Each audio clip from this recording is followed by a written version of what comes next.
Buenos días, buenas tardes, en realidad.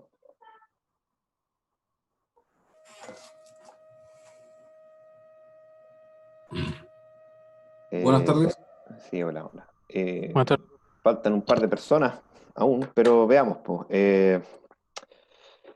A ver, hoy día durante la tarde estoy preparando ya su evaluación escrita para que me la entreguen a más tardar el día domingo en la noche.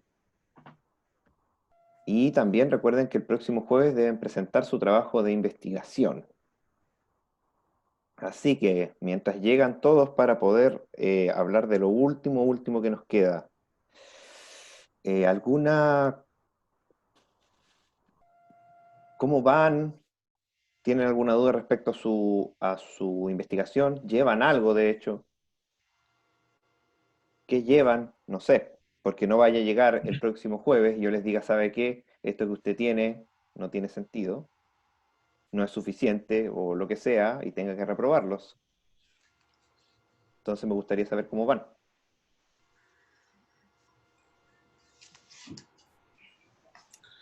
¿Aló? Sí, perdón, no llegué a la pregunta. ¿Cómo van con la investigación? Bueno, eso yo le quería preguntar. Estamos revisando el algoritmo y nuestra duda con Daniel es cómo explicamos el algoritmo en el paper. Me explico. Con pseudocódigo, con Pseudocódigo. palabras, con notación.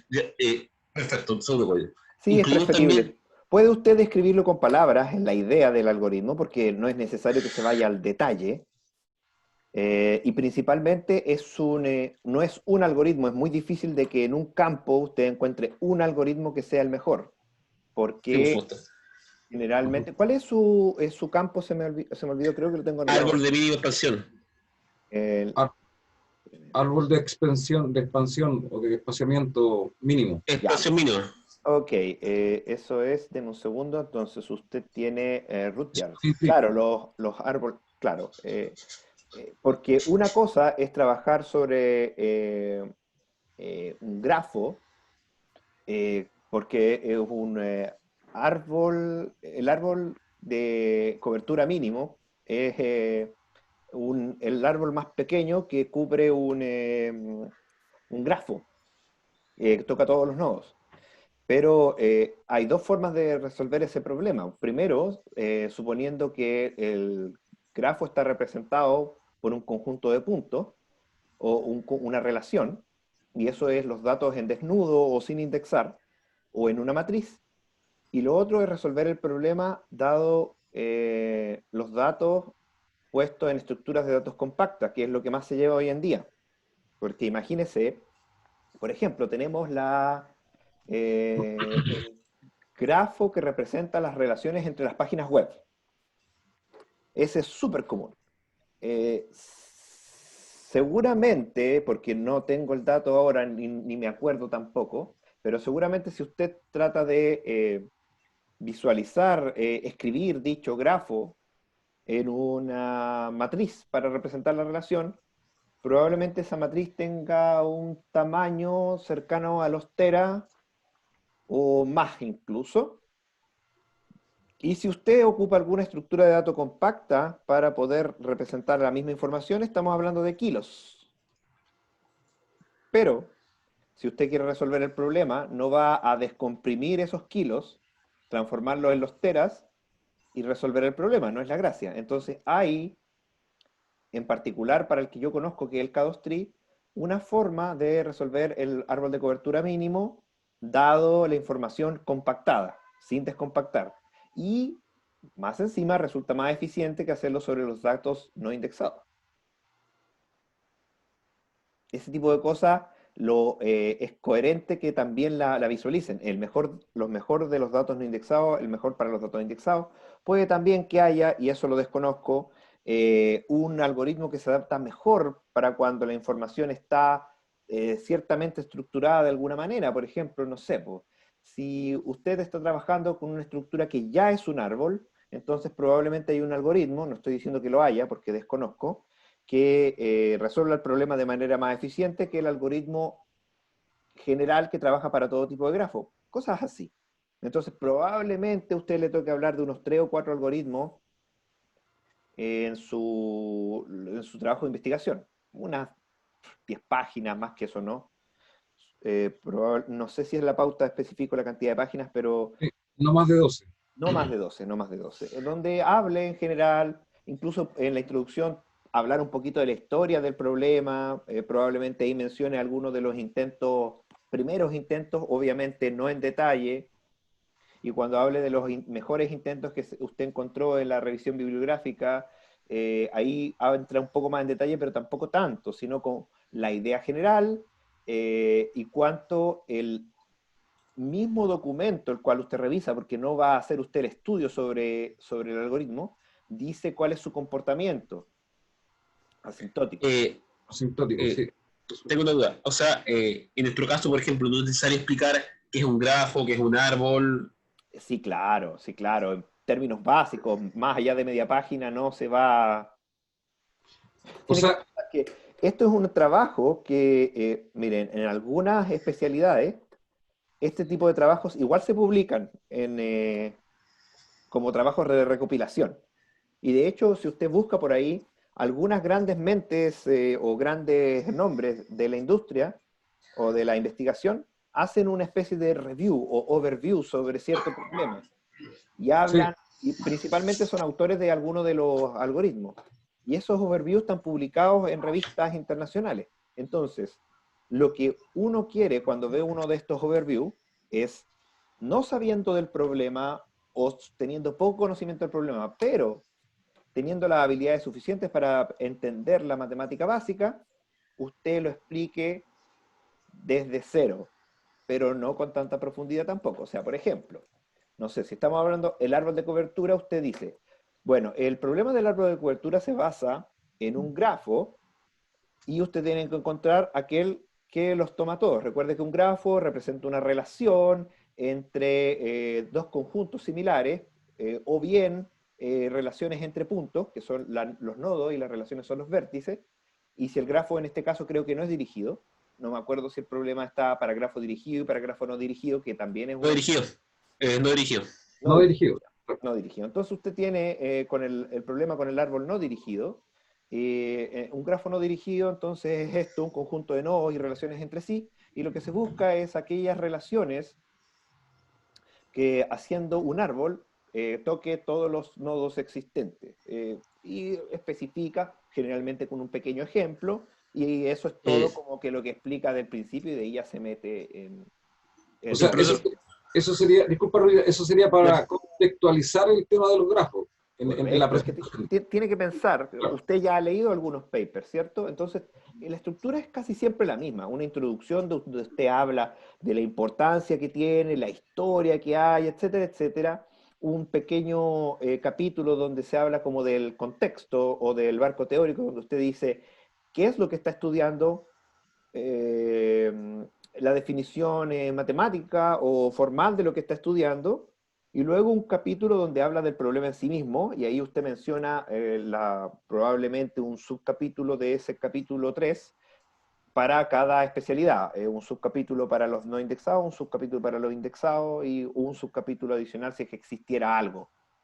Y ahí usted dice, bueno, está este algoritmo de tal autor que funciona de esta forma y el autor afirma de que su eh, comportamiento asintótico es así porque más o menos esta es la idea de la explicación de por qué se demora eso, pero también existe este otro algoritmo, si existiera otro, que ocupa esta otra lógica y su comportamiento es similar o competitivo y bla, bla, bla. Ese tipo de cosas. eh, por lo que he estado viendo, hay muchos papers que explican cuando hablan de grafos, dibujan los grafos como ejemplos. Sí, es perfectamente plausible. O sea, para nuestro caso, como nosotros hemos encontrado varios algoritmos, tendríamos que colocar grafos como ejemplo para esos algoritmos. Un grafo. Para- No, no es necesario porque son muchos, muchos. sí, Probablemente Sí. tengas que hablar de dos, de igual, tres o cuatro algoritmos. Entonces, resolver un algoritmo por cada uno yo creo que es complicado, específicamente porque usted cuando ve los datos indexados tendría que indexar primero el ejemplo y después es mucho. O sí, sea, si usted lo quiere hacer para que quede más comprensible, adelante, quedará mejor, es cierto, pero no lo voy a exigir. ya.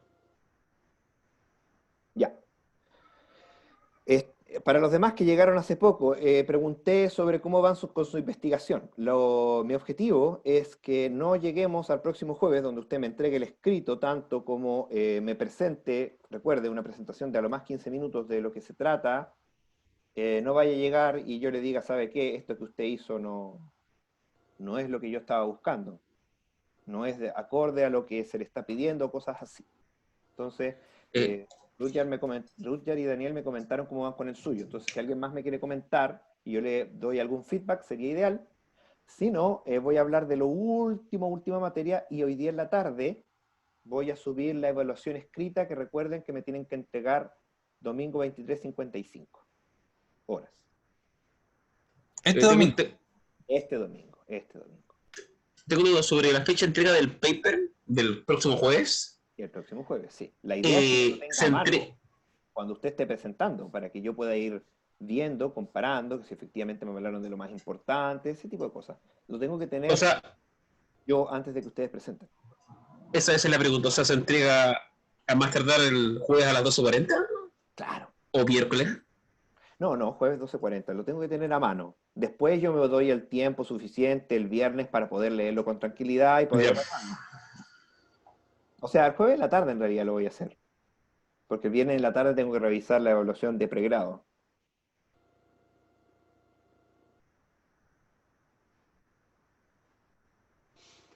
Clarísimo.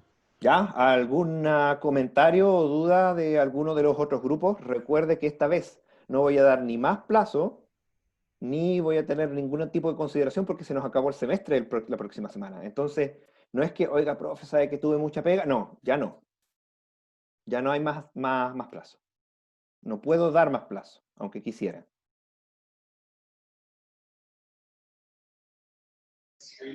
Profe, yo le quería preguntar si había algún límite con la fecha de la publicación, o es más importante la relevancia que la publicación tiene. Ah, interesante. Depende de su tema. A ver, si aquí yo tengo anotado, usted está estudiando, señor Tamarín, string matching. Y miren, si hay uno que es del año 50, pero es el que sigue relevante en la parte que usted está estudiando, hable de él.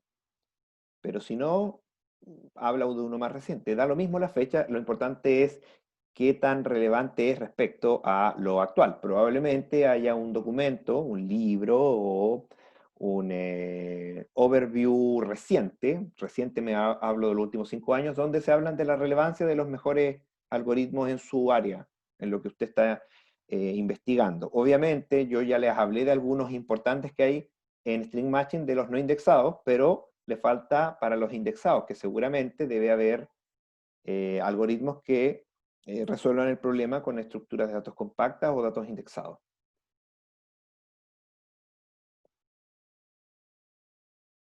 Ahora, Perfecto, profe. Ahora, yo no soy experto en muchos de los temas que están investigando, así que lo voy a leer como no sabiendo mucho, pero también voy a hacer una búsqueda rápida en donde si encuentro un algoritmo muy importante y usted no lo incluyó, le va a penalizar.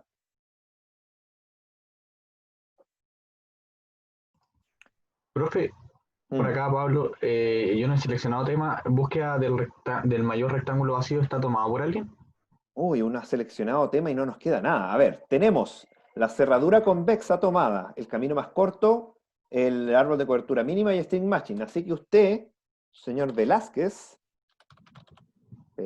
la primera es ese, creo. A ver, espérenme. ¿Qué dice? Velázquez, sí, claro. Usted, entonces, en esta semana va a tener que hacer harto trabajo. Va a investigar sobre el cuadrado más grande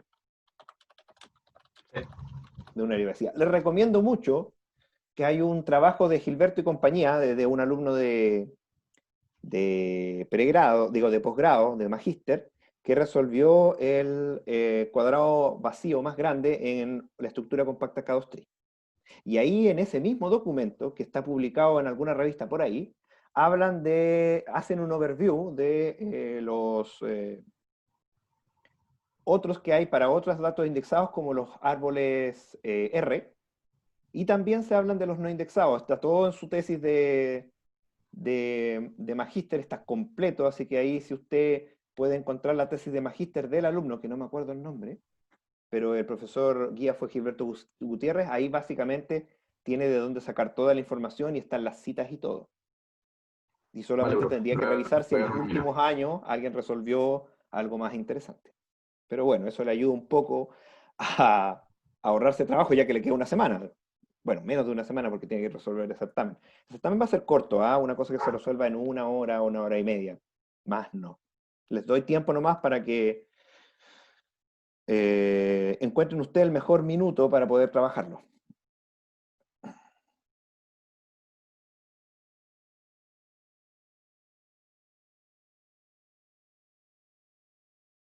Ya, ¿estamos? ¿Alguna otra duda? ¿O hablamos de lo último que nos queda?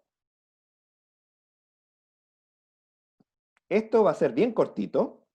Es simplemente un overview de lo que se denomina el teorema de Cook.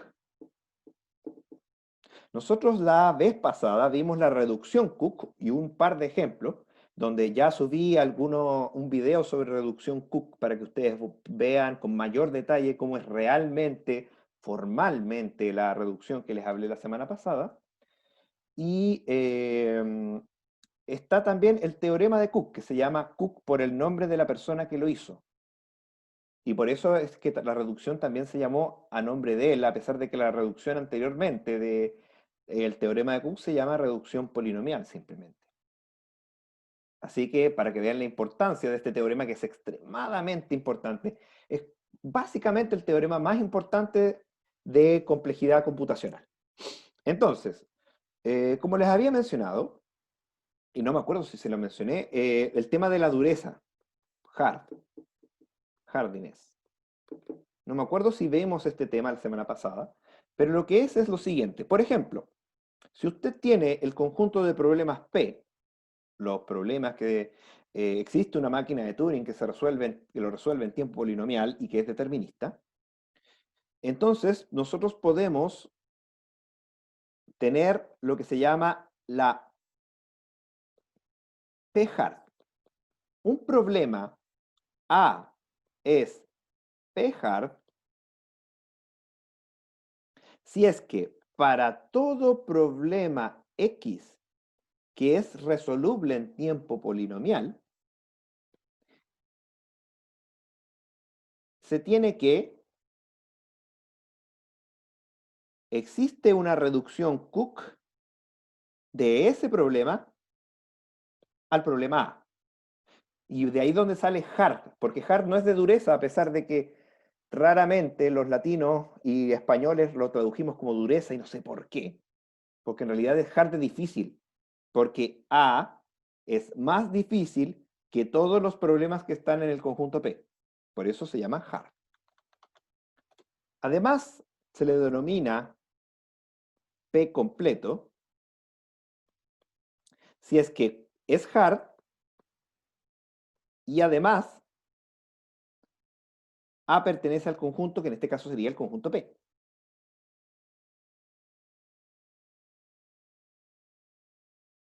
En particular, existen problemas que son completos y que nos sirven para hacer lo siguiente. Por ejemplo, si el problema B es efectivamente P completo, y nosotros conocemos un problema C y queremos saber qué tan difícil es C, una muy buena estrategia es encontrar una reducción Cook de B a C. De esa manera, como yo sé que B es el más difícil de los P y C es más difícil que B, por lo tanto C es hard.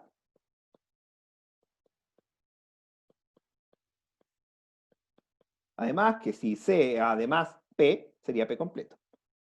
Entonces es muy interesante y usted puede encontrar en la literatura muchas reducciones a problemas hard o completos de manera de poder encontrar nuevos problemas completos. El punto es, cuál fue el primer problema completo. Claro, porque si no, ¿cómo voy a saber? ¿Cómo digo, ya, todos los problemas en NP, por ejemplo, que NP es el conjunto estrella, porque usted sabe que los problemas NP, hoy en día nosotros no sabemos cómo resolverlos de manera eficiente. Entonces, todo problema que yo desconozco, yo lo que hago es hacer que SAT se reduzca a C para yo decidir si C es un problema NP completo, siempre que C además sea NP. Entonces SAT es como el niñito símbolo, el problema estrella de los NP completos. SAT efectivamente es NP completo y nosotros ya hemos hablado harto del problema SAT. Deberían ya tener una idea de lo que es el SAT. Recuerden una fórmula booleana nomás, y buscamos una asignación de verdad para que la fórmula booleana sea verdad. Y ese fue el primer problema que se demostró ser NP completo. Y después todo problema que es distinto, por ejemplo, el problema del clique, el problema del vendedor viajero, todo otro problema que es NP completo, lo que se hizo para demostrarlo es una reducción a SAT. Pero entonces no cabe la pregunta, ¿por qué SAT es NP completo si no existe otro antes de él y no pudimos entonces hacer una reducción? Lo que vamos a hacer es efectivamente demostrar que, primero, SAT es un problema NP, y segundo, que para todo posible problema NP, ese problema se reduce a SAT. Y lo que hacemos es una caracterización de los NP. Así que vamos por partes. Primero, SAT efectivamente es NP. Obviamente, si SAT lo que busca es que si yo tengo una lista de variables x1, x2 hasta xn, siendo esto x, entonces yo x lo meto en la fórmula de verdad, evalúo, y si me da true, entonces resolví el problema. Por lo tanto, la corroboración de que el conjunto de variables x y su asignación de verdad, por ejemplo, true, true, false, false, true, funciona, se hace en tiempo polinomial. Es simplemente un ciclo for que recorre la fórmula booleana y asigna el valor de verdad y luego responde. Entonces, como su corroboración es en tiempo polinomial, por lo tanto, yo puedo construir un sistema software máquina de Turing no determinista que lo resuelva en tiempo polinomial.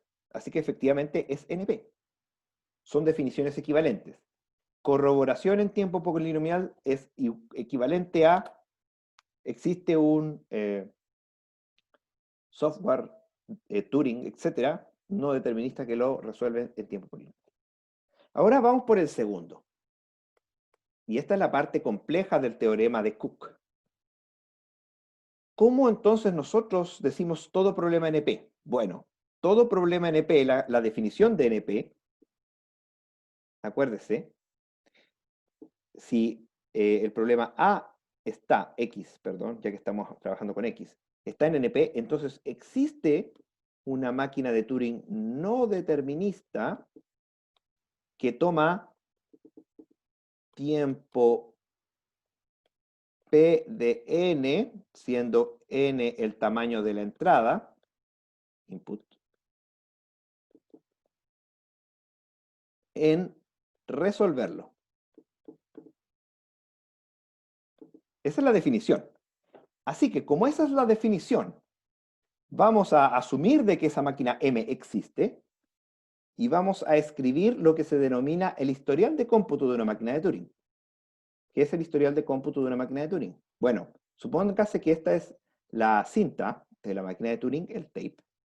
En alguna parte está mi cabezal y la cinta tiene blanco en todas partes, como funciona una máquina de Turing, y aquí está el input, nos supongamos que está en binario, y blanco más para allá. Entonces, lo que hace es, si este es el tiempo 0, puede evolucionar al tiempo 1, no sé, pues el cabezal se mueve al lado, hay un cambio en en la posición donde el cabezal estaba haciendo y está computando. Y efectivamente computa, hasta que efectivamente llega finalmente a un estado de cómputo con un estado final. Este es particularmente es Q0. Y eso es lo que se denomina el historial de cómputo. Entonces, como esta máquina resuelve un problema cualquiera que está en NP, entonces sí y solo sí debe hacerlo en tiempo polinomial. Así que el tiempo que se demora es un polinomio en n, siendo n el tamaño de la entrada. Como se demora P de n en tiempo, el espacio que ocupa, ¿cuánto será? Bueno, yo me puedo mover un espacio por unidad de tiempo, así que la máxima velocidad es un espacio por unidad de tiempo. Por lo tanto, el máximo espacio que puedo ocupar es P de n. En particular, orden de P de n. Porque puedo ser menos que el tiempo que me demoré. Efectivamente, la única forma de que sea del mismo tamaño es que simplemente vaya en línea recta hacia un lado en particular. Así que sabemos las dimensiones de este historial, la cantidad de celdas que ocupamos, el tiempo que ocupamos. Así que voy a plantear las siguientes variables de verdad que tienen que ver con este historial.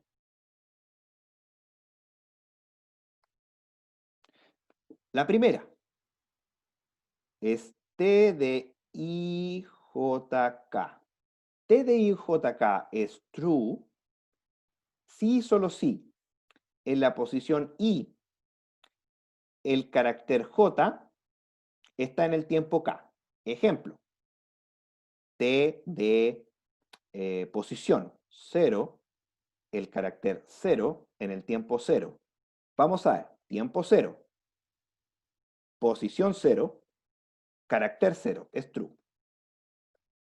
Pero, por ejemplo, T de posición 2, símbolo 1 en el tiempo 1 es false. ¿Por qué es falso? Porque posición 2, tiempo 1, el carácter, pues el carácter 1 está bien, el carácter 0, perdón. Tiempo 1, posición 2, el carácter que está es 1, así que si el carácter que yo busco es 0, entonces es falso. ¿Cuántas variables de esas tenemos?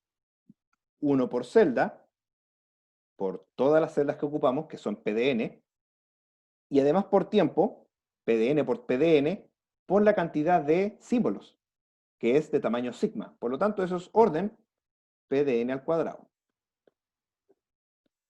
Además, también tenemos variables por la posición del cabezal en tiempo I, posición J. Tiempo, PDN, posición PDN, PDN cuadrado. También tenemos la del estado. El estado Q en el tiempo J. ¿Cuántos estados tenemos? Una cantidad finita. ¿Cuántos tiempos tenemos? PDN, por lo tanto esto es orden PDN. Así que por ahora tenemos orden PDN cuadrado variables. Por lo tanto la transformación sigue siendo polinomial hasta el minuto. Entonces, ¿qué condiciones debemos cumplir para que esto sea cierto? Primero, h de 0, 0 debe ser true. Porque tenemos que estar, el cabezal tiene que estar en la posición 0 en el tiempo 0. El Q, el estado Q0 en el tiempo 0 debe ser true.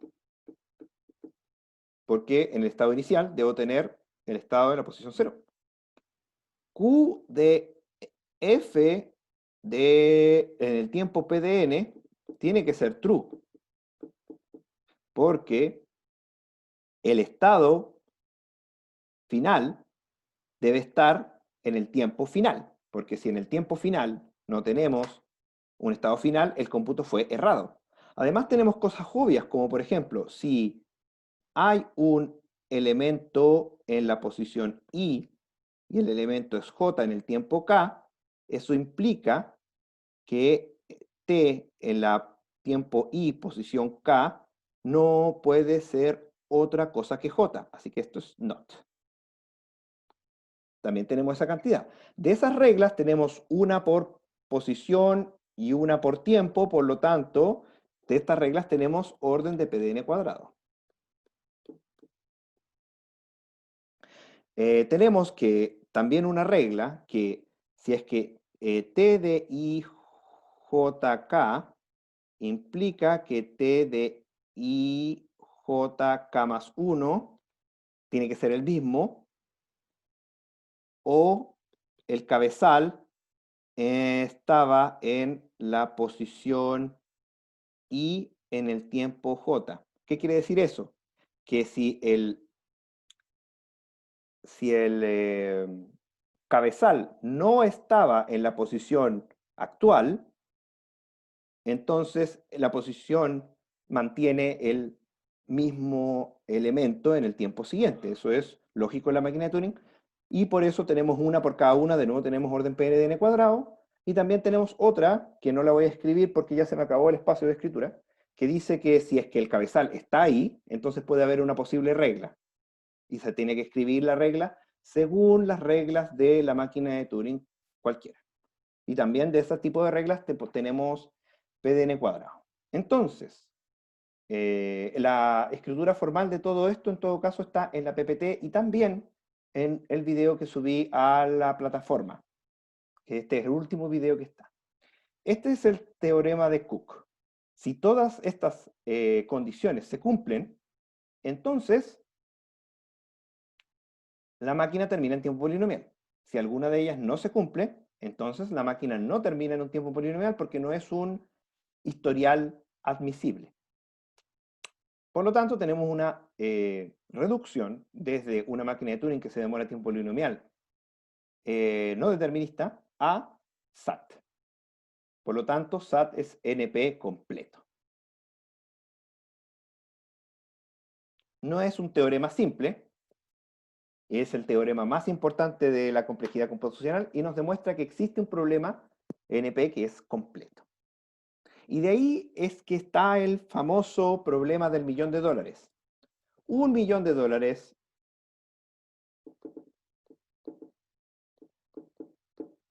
se le da a quien sea capaz de demostrar que SAT se resuelve en tiempo polinomial determinista. ¿Por qué? Porque SAT sabemos que se resuelve en tiempo polinomial no determinista, eso lo sabemos. Y además sabemos que todo problema que se resuelve en tiempo polinomial no determinista puede ocupar a SAT, porque SAT es más difícil que todos ellos. Por lo tanto, con una reducción, que es polinomial, podemos ocupar a SAT como oráculo y resolverlo. Por lo tanto, si SAT llegara a ser resoluble en un tiempo más óptimo que el superpolinomial, entonces todo problema en NP incluye claves de bancos basadas en definiciones, en encontrar factores. ¿Qué otro problema interesante de aplicabilidad hoy en día? Bueno, toda la seguridad se va a la vez si esto se resuelve en tiempo polinomial. Y esa es la definición. Entonces, hay una cantidad exorbitante de personas que han tratado de resolver SAT en tiempo polinomial determinista o demostrar que SAT es imposible de resolver en tiempo determinista. Cualquiera de las dos respuestas, a usted le da $1.000.000.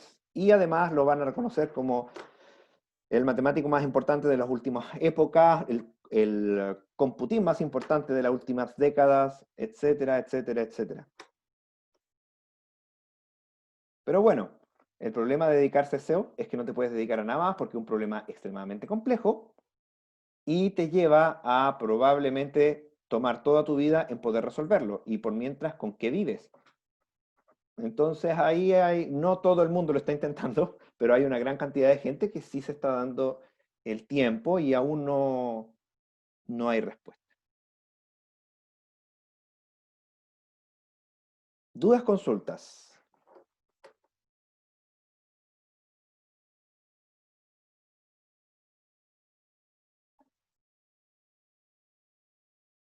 ¿No? ¿Estamos bien? ¿Se entendió la idea más o menos? Igual el teorema de Cook no es algo que se pueda tomar así de fácil y por eso es que está el video grabado en la plataforma para que usted lo pueda ver más de una vez y ahí se interiorice un poco más. También está la definición formal, lo puede encontrar en varios libros también. Como les dije, el teorema más importante de complejidad computacional, por lo tanto es un resultado muy, muy interesante.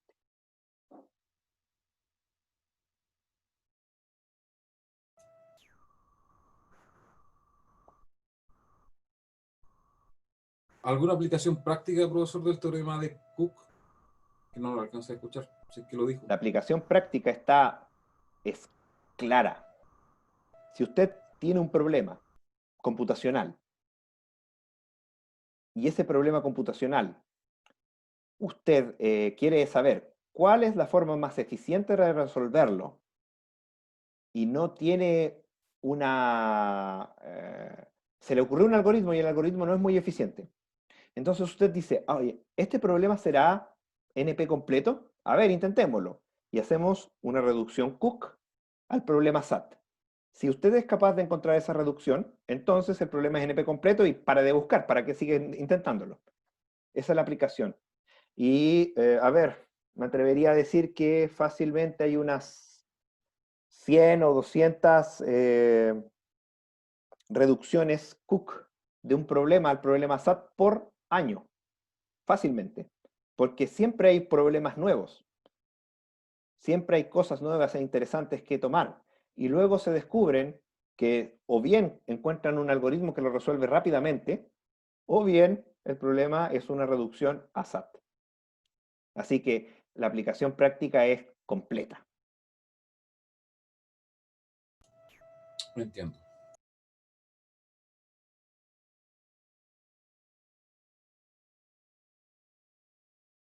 De hecho, hay otro problema completo que se llama el problema del circuito booleano.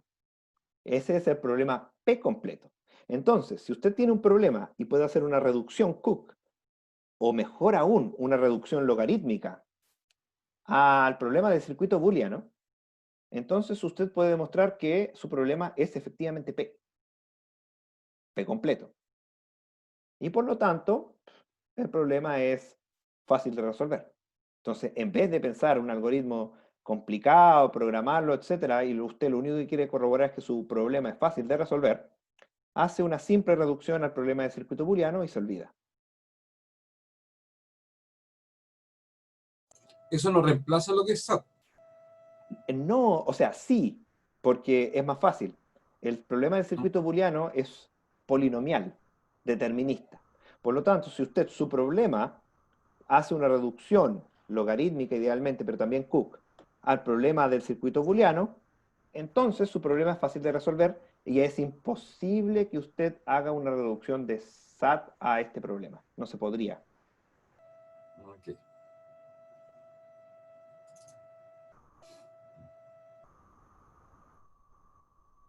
Ya, nos queda un minuto. Recuerden, hoy día en la tarde voy a subir, ojalá pronto, por ahí por las 3, 4 de la tarde, el certamen. Tienen hasta el domingo 23:55 para que el lunes yo lo pueda revisar con calma. El jueves tienen que entregarme tanto el documento como también presentarme 15 minutos su investigación. Las notas finales se determinarán según eso y los porcentajes que dije al principio del semestre, que no me acuerdo, pero existen. Así que ahí lo vemos y vamos a tener la nota final. Así que esté muy bien, nos vemos el próximo jueves. Cualquier duda estoy atento al correo, ¿ya? Ok, gracias a Chao, Dios. chao, chao. Claro, profe. Chao.